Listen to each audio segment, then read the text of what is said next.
Hello, German learners. I'm here with Jordan from the United States, and Jordan used to be my student and happened to visit Berlin. So I thought, hey, let's make an interview and show you guys and girls what could come out of proper German learning, and also to talk about his experience that he can share with you, so you learn from it and maybe you find yourself in his experience as well.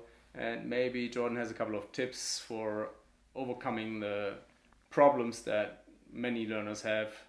And the interview will be conducted in German, and there will be subtitles in German and English, so activate them so that you get the whole story. Yeah? And in the end, I will ask you what you think, what level he is after 5 months of German learning, and I will also give you my estimate. So pay attention to the quality of his German as well. Ja? Ja, viel Druck. Ja, viel Druck. Ja, kein Stress, alles gut. Jordan, kannst du dich kurz vorstellen? Wer bist du? Was machst du? Warum bist du hier? Ja, also ich heiße Jordan. Ich wohne jetzt in München. Und jetzt lerne ich Deutsch, ziemlich intensiv. Und jetzt ist es sonst ein freies Jahr für mich. Und irgendwann würde ich gerne zur Universität in München gehen, aber jetzt lerne ich Deutsch, reise ich viel und bisher hat es Spaß gemacht, auf jeden Fall. Ja, das freut mich. Und was willst du an der Uni studieren? Ja, also ich will Finanzwissenschaft und Philosophie studieren, aber ich würde gern auf Deutsch lernen und ja, das wäre eine Herausforderung, besonders für Philosophie. Also wir werden sehen, was möglich ist. Ja, super, fantastisch. Mhm. Und warum hast du dich entschlossen, Deutsch zu lernen? Das ist eine gute Frage. Zur gleichen Zeit im letzten Jahr war ich in Boston. Ich habe da gearbeitet und ja, ich habe nie gedacht, dass ich bald nach München ziehen würde. Aber dann, letztes Jahr, ist meine Mutter gestorben. Und ja, es war unerwartet. Es war ein Schock für mich. Also danach bin ich wieder zur Arbeit gegangen. Aber es hat sich irgendwie nicht richtig angefühlt. Also ich habe dann mich entschlossen, ein freies Jahr zu nehmen, aber ich wusste noch nicht was genau. Und zufällig hat mein Vater eine Reise nach Deutschland, nach München geplant. Also letztes Jahr war ich in München während Oktoberfest. Und ja, Prost. Zu viel Prost, würde ich sagen. Aber ja, während der Reise hatte ich die Idee, warum nicht nach München ziehen und warum nicht Deutsch lernen. Und ja, es war auch nicht komplett oder nicht total zufällig. Meine Familie war immer mit Deutschland ziemlich verbunden. Also ich habe Familie aus Deutschland. Also einige von meiner Familie sind oder ist für Familie ist. Familie, ja, wenn du sagst einige, hast du immer several. Stimmt. Ja? Ja, sind nach den USA eingewandert für lange her und meine Mutter hat eigentlich ein Jahr in Berlin gelebt und sie hat dort gesprochen. Und also das hatte einen großen Einfluss auf meine Entscheidung, auf jeden Fall. Mhm. Und außerdem, es hat mir gefallen, es gefällt mir noch, dass Deutsch keine einfache Sprache ist. Ja, also ich mag Herausforderungen. Ja, schön. Ich sehe, du hast die sehr gut gemeistert. Wann hast du denn angefangen, Deutsch zu lernen? Ja, im Januar, so vor 5 Monaten. Ja. Vor 5 Monaten. Und hast du vorher Deutsch gelernt, irgendwo in der Schule oder? Nein, also ich konnte kein Wort auf Deutsch. Ja. Also ich habe Spanisch in Schule gelernt, aber ansonsten gar nichts. Fantastisch, ja, also beeindruckend. Okay.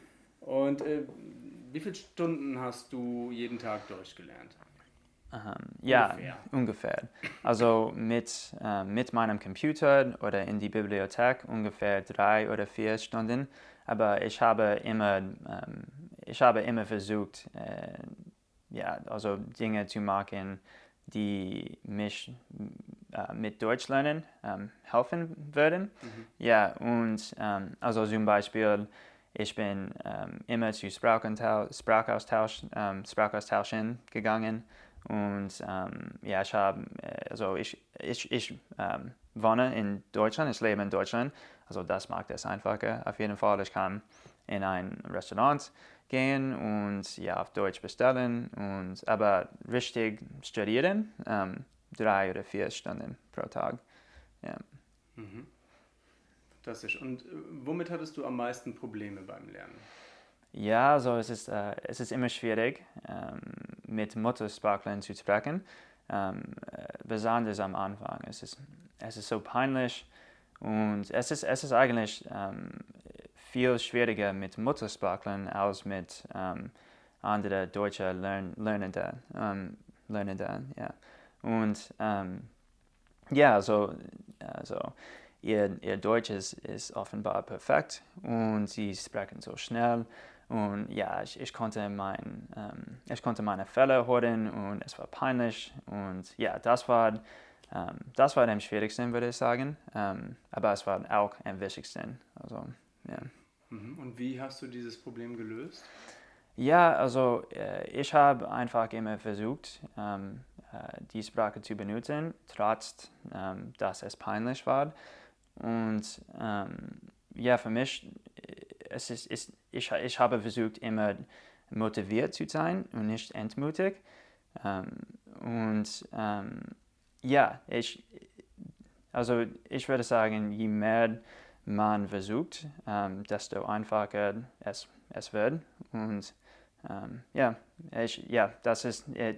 man sollte nur immer versuchen und nie aufgeben. Und irgendwann ist es einfacher. Schön, sehr, sehr schön. Es hat sich gelohnt in deinem Fall. Ja. Und was fandest du war am einfachsten? Einfachsten, ja, Grammatik auf jeden Fall.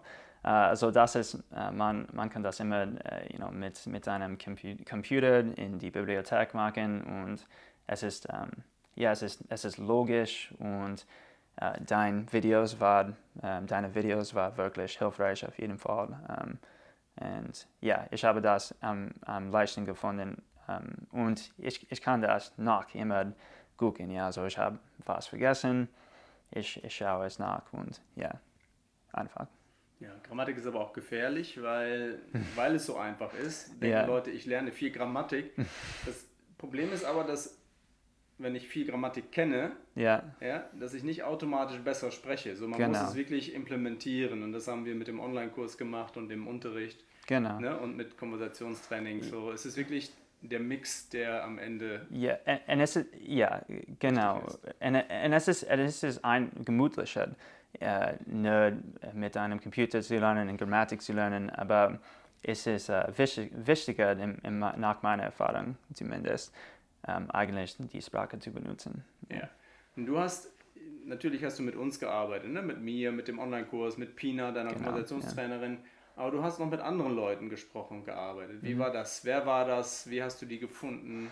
Ja, also ich habe mehrere Tandem-Partners gefunden und auf Facebook oder dergleichen. Und also ich bin, wie ich gesagt habe, zu Sprachaustausch gegangen und da habe ich auch zumindest einen Tandem-Partner gefunden. Und und mein Mitbewohner ist Deutsch, also das ist wirklich sehr hilfreich. Wir sprechen nur auf Deutsch zu Hause und er kann Englisch sprechen. Er ist wirklich sehr gut, aber er mag das nicht.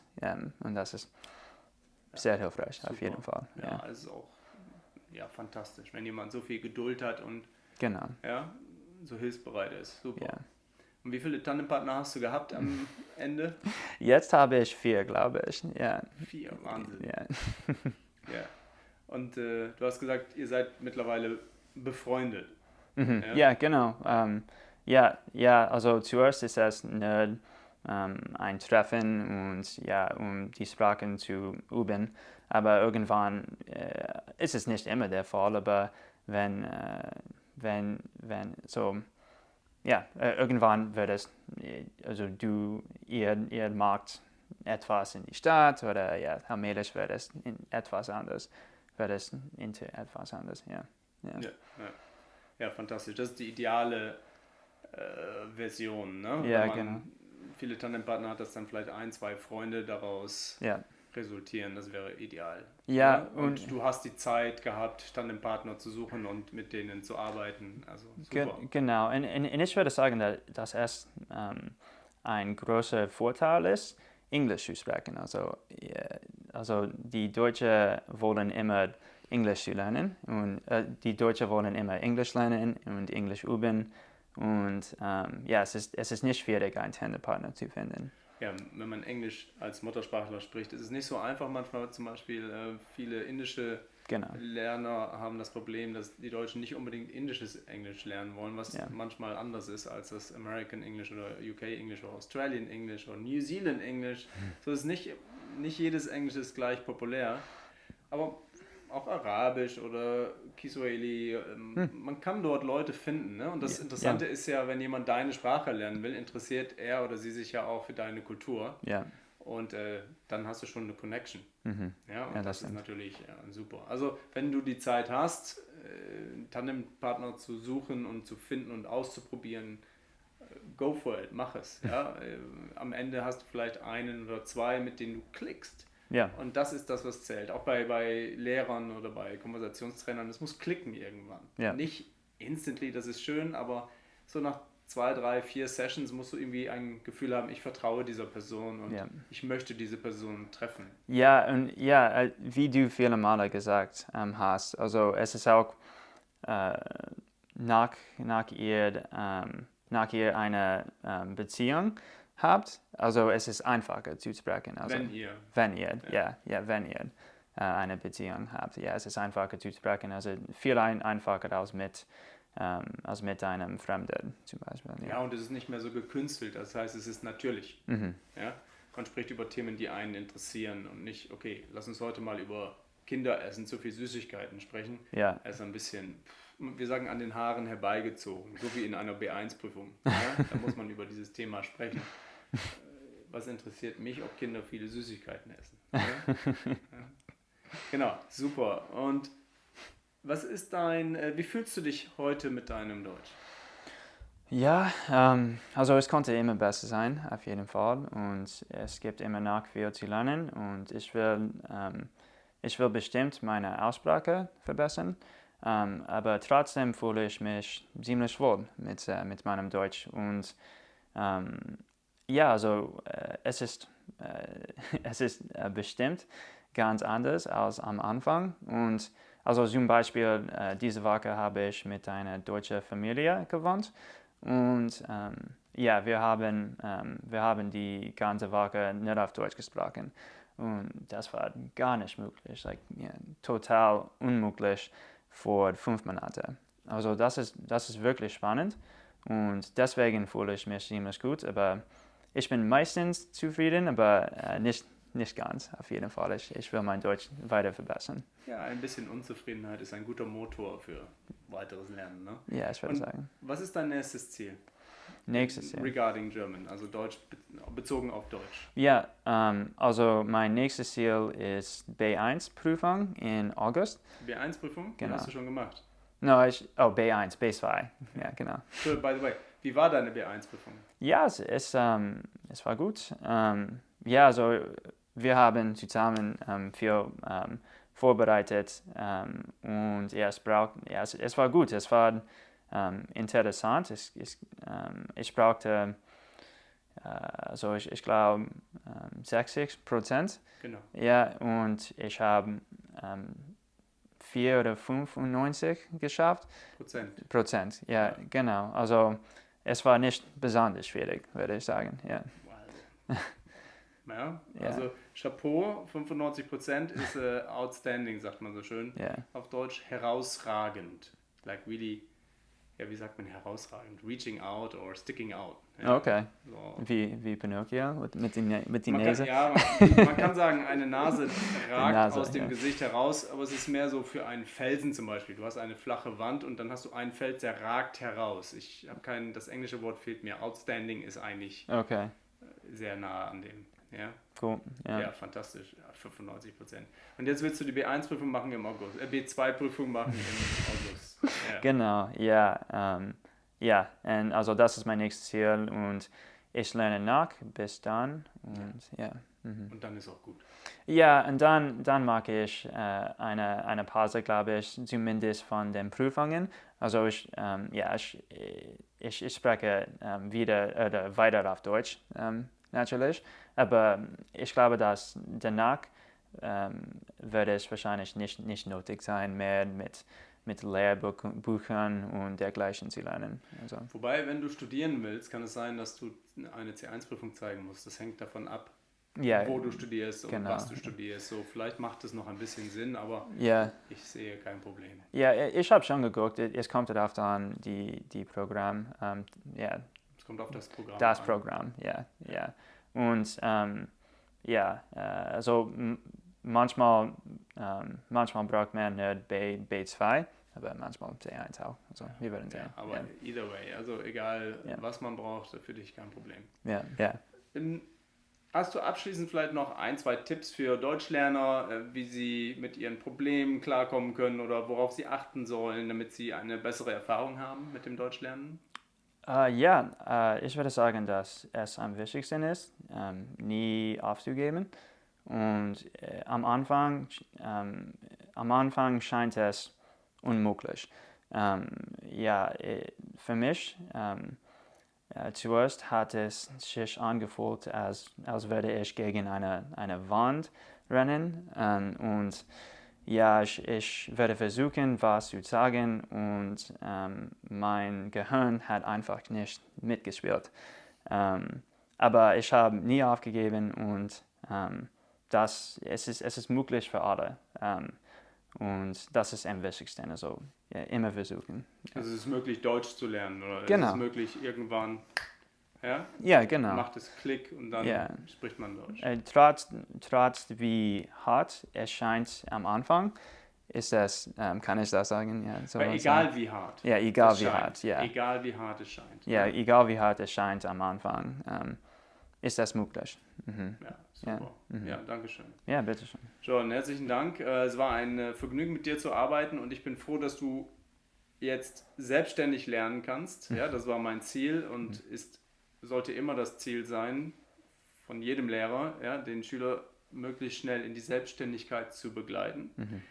Danke fürs Zuschauen. Ich hoffe, es hat euch inspiriert. So, my question, what do you think? What level is Jordan at this stage?